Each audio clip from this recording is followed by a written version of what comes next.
John and I have been friends for, I suppose, 40 years. I've played a lot of his music, and even our kids grew up together partly in California.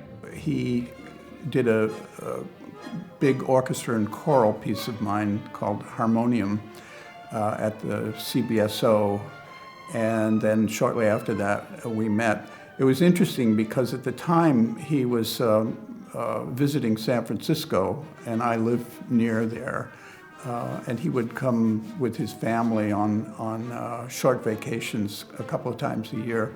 Well, I'm often asked, to describe my pieces, and in the case of some of my pieces, like my operas, it's very easy. In this case, it's a pure orchestra piece. It has a title, Frenzy, which gives a hint of the mood of it, although the piece is not entirely frantic.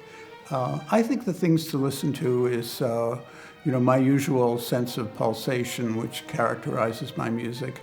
One thing that I was very interested in doing in this piece is taking a melodic fragment, which you'll hear in the violins right at the beginning, and developing it, taking it through a sort of hall of mirrors, twisting it, turning it upside down, transforming it.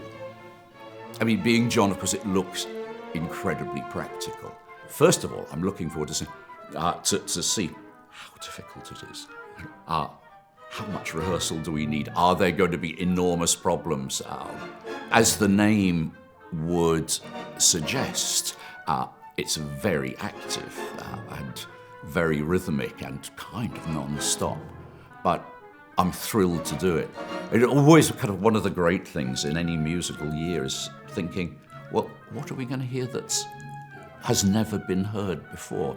And that's a very special moment when you play through a piece with an orchestra the first time and you realize, okay, no one, including the composer, has heard this.